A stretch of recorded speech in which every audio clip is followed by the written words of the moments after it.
Bueno, algo que nunca deben olvidar es cuáles son los grupos de antibióticos que cubren cada uno de los gérmenes, ¿sí? Cuando uno, por ejemplo, piensa en infecciones por gérmenes gram negativos, o sea, cuando un paciente tiene una infección urinaria, una infección gastrointestinal, una peritonitis, una neumonía, ¿sí? Piensa inmediatamente en, lo primero que tiene que pensar es en gérmenes gram negativos. Y lo primero que tiene que pensar para tratar estos gérmenes gram negativos es en aminoglucósidos, quinolonas, trimetroprima, sulfametoxazol, clotrimoxazol y nitrofurantoína. Es lo primero que se les debe cruzar.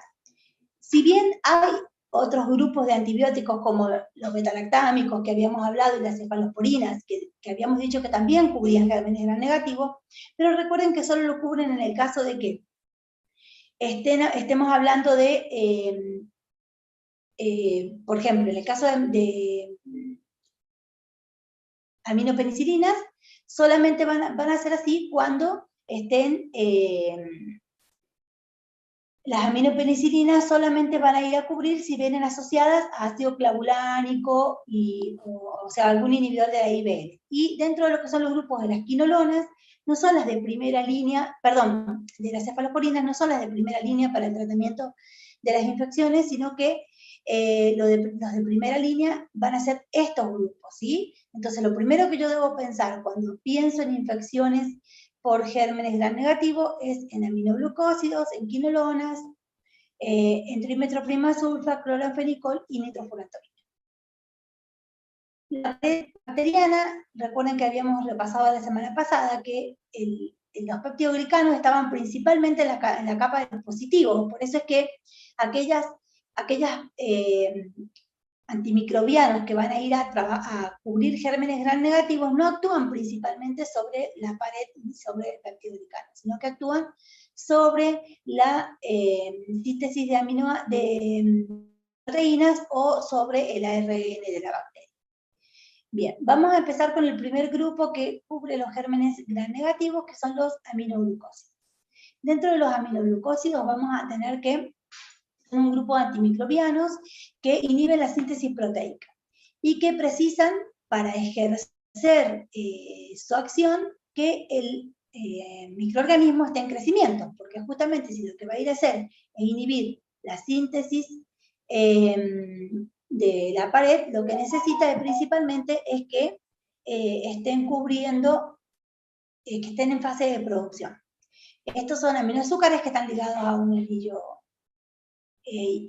aminacídico y que tienen ácido glucosídico. Bien, ¿cuáles son los aminoglucósidos que vamos a ver? Vamos a tener a la streptomicina, a la gentamicina, la micacina, la tropamicina, la kanamicina y la neomicina. En la actualidad, este grupo de antimicrobianos no son de primera elección para los tratamientos ambulatorios.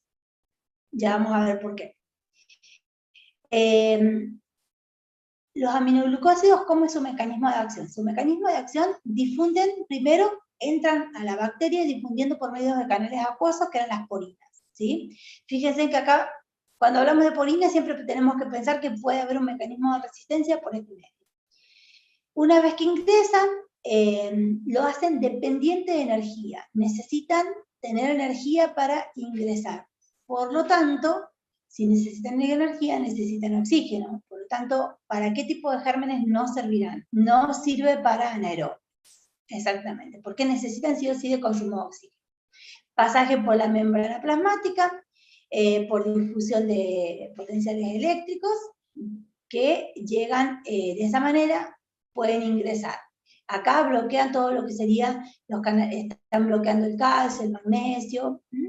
Al generar eso, hacen que se genere una zona hiperosmolar de bajo pH y con anaerobiosis. Inhiben la síntesis de proteína, alterando, ¿cómo van a hacer? ¿Qué hacen cuando llegan ahí? Van a inhibir la síntesis de proteína, alterando la iniciación, la elongación y la terminación de la traducción del ARN mensajero. O sea que actúan sobre la producción, elongación y terminación del ARN mensajero. Y la fase 2, que también es dependiente de energía, lo que hace es formar proteínas aberrantes. Estas proteínas aberrantes son las que se van a ir a incorporar a la pared de la bacteria, y de esa manera alteran la permeabilidad y aumenta justamente más el ingreso del aminoglucósido, y por esa hiperosmolaridad que produce en el lugar y esa lesión de la pared por formar esas proteínas aberrantes, es que se produce la lisis de la bacteria, ¿sí? Entonces vamos a tener que actúan uniéndose principalmente a la subunidad 30S, y de esa manera inhiben todo lo que sería la iniciación, la elongación y la terminación de la ARN mensajero. Entonces producen esta lectura errónea. Fíjense que acá está produciendo un ARN completo y acá se está produciendo. Al incorporarse el aminoglucósido, lo que hace es generar un ARN mensajero erróneo que va a ir a incorporar proteínas anómalas a la pared para generar esa lisis de la bacteria. Bien, acá tenemos lo que es la iniciación, la terminación y la incorporación de aminoácidos. Los aminoglucósidos tienen la característica de que se utilizan como primera infección para infecciones graves, ¿sí? Solamente cuando son infecciones graves por gérmenes negativos y aeróbicos. O sea que solamente cubre gérmenes negativos y aeróbicos. Escherichia coli, Klebsiella, Proteobacterias, Salmonella, Shigella, Neisseria gonorrhoeae, Pseudomonas, que solamente va a cubrir la micacina. Entonces, solamente va a servir para este tipo de infecciones. ¿Y por qué solamente para infecciones graves? Porque fíjense, dentro de la farmacocinética tienen muy escasa absorción por vía gastrointestinal. Es tan poquita la absorción que no te permite tener actividad sistémica si lo damos por vía oral. Y esto es porque son cationes altamente polares. Entonces, ¿se acuerdan que cuando hablábamos de que cualquier droga o molécula que sea muy polar no penetraba fácilmente? Tenían que ser muy liposolubles para poder ingresar. Entonces, si se lo damos por vía oral, no pueden ingresar. Y no son inactivadas en la luz intestinal, por lo tanto se eliminan por las heces. ¿Esto qué diferencia va a tener con lo que habíamos visto cuando veíamos beta-lactámicos? Decíamos que las penicilinas naturales no se podían dar por boca porque se inactivaban a nivel de la luz intestinal. En cambio, en este tipo de antibióticos, no es que se inactivan, sino que no pueden penetrar porque no son liposolubles, son polares o hidrosolubles, ¿sí?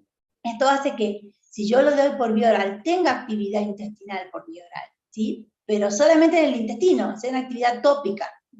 No puede ingresar a la actividad sistémica, sino que solamente se lo puede dar por vía oral cuando quiero tener una actividad antimicrobiana en el intestino, ¿sí?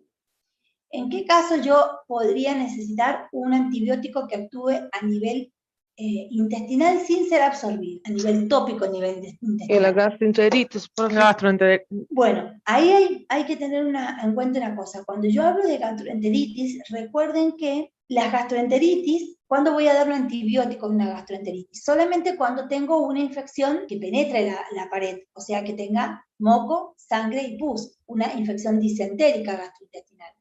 Y en ese caso es porque el germen pasa a la circulación. Entonces no me estaría sirviendo darlo por vía sistémica, digo, por vía tópica a nivel intestinal. Entonces, por eso cuando hay gastroenteritis, lo que se utilizan son antibióticos que vamos a ver enseguida, que sí se absorben a nivel intestinal.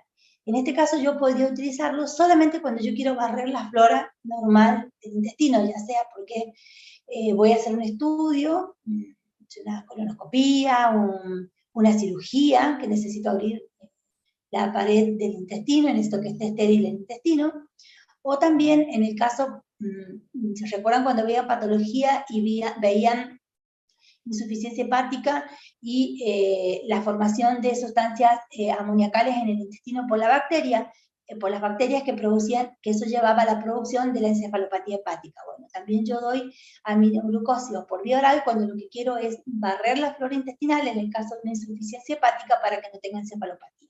Pero si no, lo demás siempre necesito dar por vía oral sistémica, que pueda penetrar, ¿sí? Entonces, los aminoglucósidos tienen una cinética diferente, como están viendo, entonces es importante que la sepan, porque son pocos los antibióticos que tienen este tipo de cinética, que no se pueden absorber, pero que tienen actividad a nivel intestinal. Solamente lo hacen los aminoglucósidos y los glucopéptidos, que vamos a ver la semana que viene. Tienen escasa absorción por vía gastrointestinal, como dijimos, bueno, ¿qué más? Tienen muy buena absorción, entonces, por vía intramuscular. Yo puedo administrar por cualquier vía que sea tópica. Perdón, parenteral. Intramuscular, endovenoso, ¿sí? Si lo utilizo por vía tópica, también viene mucho en vía tópica, pero actúa en vía tópica. Alcanza concentraciones muy altas en todo lo que es corteza renal, endolinfa, perilinfa y bilis, ¿sí? Y a concentraciones subterapéuticas alcanza bien las concentraciones en las infecciones respiratorias y en el líquido cefalorraquídeo, o sea, solamente cuando hay lesión de la barrera hematoencefálica. La excreción es casi exclusivamente por filtración glomerular. Esto hace que tengan muy buena actividad para las infecciones y todo lo que tiene que ver con patologías a nivel renal. La vida media de eliminación es más o menos de 2 a 3 horas y se debe disminuir la dosis cuando tenemos pacientes que tengan insuficiencia renal, porque eliminarse exclusivamente por filtrado se va a demorar mucho la eliminación.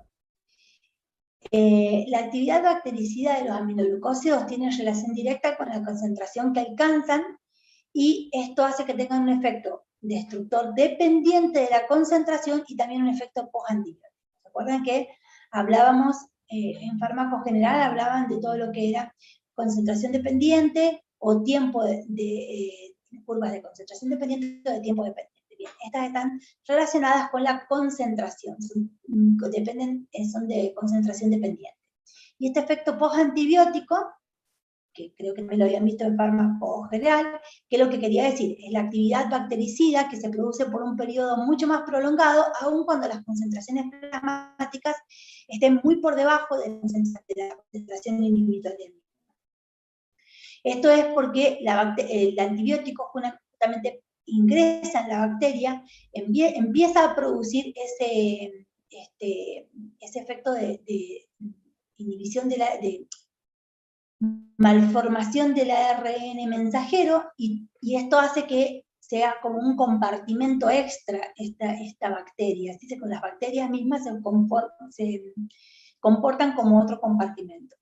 Y entonces esto tenía este efecto de concentración dependiente, que la velocidad de eliminación de la bacteria era mayor mientras mayor sea la concentración plasmática.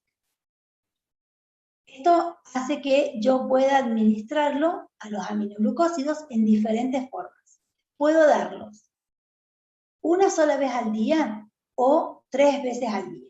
Fíjense, si yo lo doy una sola vez al día, acá está esta línea marroncita, va a ser un pico, ¿sí? Y luego va a descender y se va a mantener después por debajo de los umbrales terapéuticos. Pero como se comportaban como un tercer compartimento de las bacterias, es suficiente para que siga destruyendo la bacteria hasta que yo le vuelva a dar la otra dosis.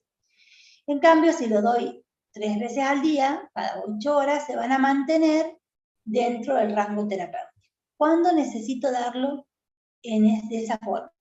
Entonces, la actividad concentración dependiente más el efecto postantibiótico hacía que yo tenga un periodo de concentración subumbral donde pueda actuar. Y lo puedo administrar una sola vez por día. Siempre, o sea, yo lo puedo administrar una sola vez por día, excepto en qué casos. Tengo que darlo 3 veces al día cuando las patologías son graves y requieren de concentraciones muy altas por la gravedad. La endocarditis por enterococo, las embarazadas, que si bien no es un antibiótico de primera línea para embarazadas, pero a veces es indispensable darlo, en niños, en insuficiencia renal, en neuropatías, y en pseudomonas que no sean urinarias. En estos casos, entonces, yo lo tengo que dar sí o sí 3 veces al día. Si no, todo el resto de las infecciones lo puedo dar una sola vez. ¿Cuáles son los efectos adversos de los antibióticos? Los aminoglucósidos van a producir principalmente ototoxicidad. La ototoxicidad de los aminoglucósidos va a tener dos tipos de toxicidad, lo que es el daño vestibular y lo que es el daño coclear. La ototoxicidad es generalmente reversible, o sea, yo puedo usar el antibiótico y en etapas iniciales de que produce la ototoxicidad es reversible, pero si se mantiene en el tiempo, el antibiótico genera ototoxicidad permanente. Esto se da cuando yo utilizo concentraciones muy altas. ¿Por qué? Porque en el oído concentra mucho más, habíamos dicho que concentraba mucho más en lo que era oído y plasma. Se debe, y esto se debe porque se va destruyendo tanto las neuronas vestibulares como cocleares. Gentamicina y streptomicina producen principalmente daño vestibular, mientras que canemicina, amikacina y neomicina producen daño coclear, mientras que trovamicina produce tanto daño coclear como vestibular.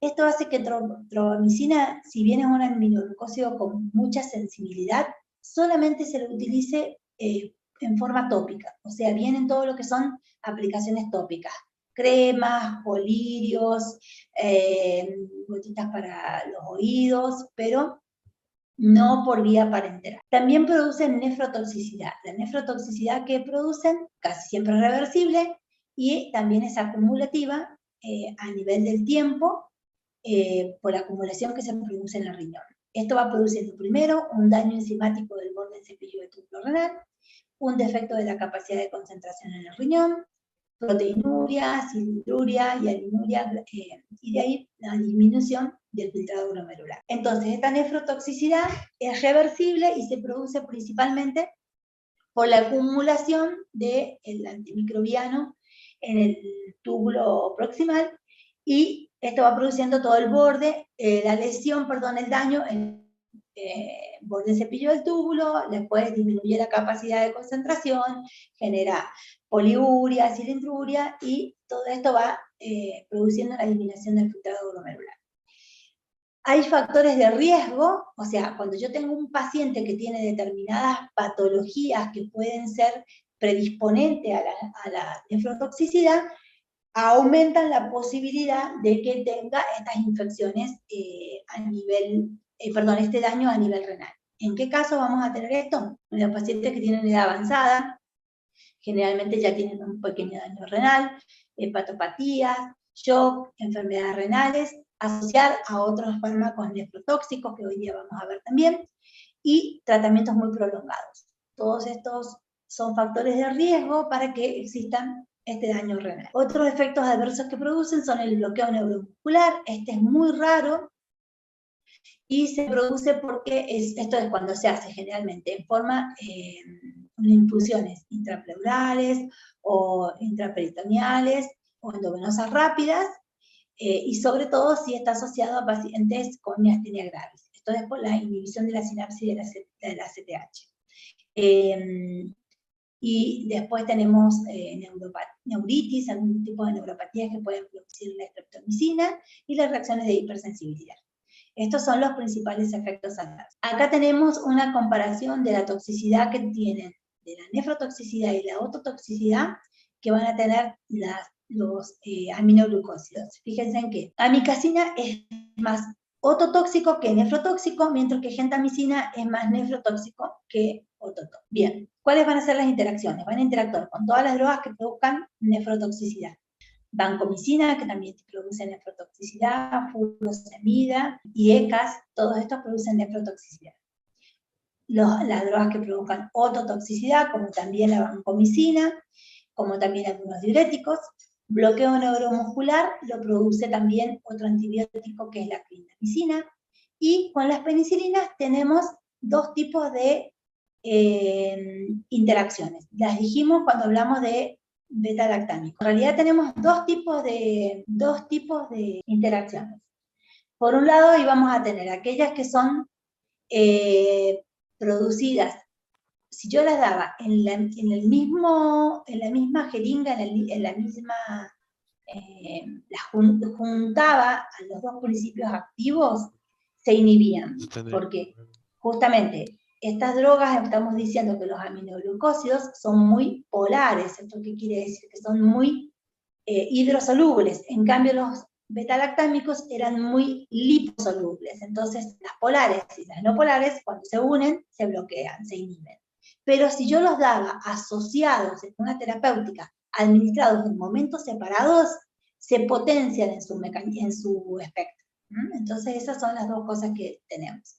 Por un lado, que no se las puede dar en la misma jeringa, decir, pero sí se pueden dar en el mismo tratamiento porque se potencian su efecto. Bueno, ¿cuándo lo voy a indicar? Las indicaciones va a depender de la vía de administración. Yo puedo tener indicaciones que están relacionadas por vía oral. Habíamos dicho que por vía oral no se absorbían, entonces lo podíamos dar solamente cuando necesitábamos usarlo como si fuese una vía tópica, la vía oral, y en este caso vamos a utilizar la neomicina para prevenir la encefalopatía hepática, y también vamos a usar cuando queramos barrer la flora intestinal para poder realizar cirugías intestinales, donde yo debo abrir el peritoneo, el intestino, para que esas bacterias no contaminen.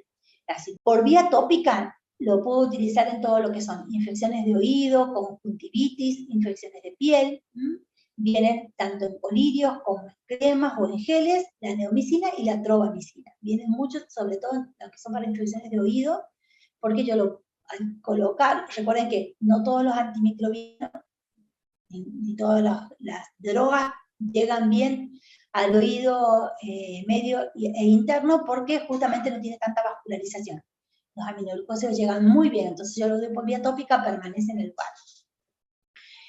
Streptomicina la puedo utilizar como una opción terapéutica para la tuberculosis, ya la vamos a ver cuando veamos tuberculosis, porque se lo puedo utilizar. Y la gentamicina la puedo utilizar, es la que más se utiliza junto con amikacina, para todo lo que son infecciones como sepsis, infecciones urinarias complicadas y peritonitis. Fíjense en que los aminoglucósidos son de elección en la sepsis. ¿Por qué? Porque si estamos diciendo que son antibióticos muy polares, y que eso hace que no atraviesen bien las membranas, entonces cuando yo lo doy por vía endovenosa, ¿dónde va a concentrar principalmente? En sangre. Es sangre, en plasma, efectivamente. Entonces eso hace que sean muy útiles para las terapéuticas de lo que son la sepsis, y bueno, y después infecciones urinarias complicadas, porque también concentran muy bien en el riñón. Amikacina se la reserva específicamente para lo que son infecciones intrahospitalarias por gérmenes gram negativos, porque es la más potente.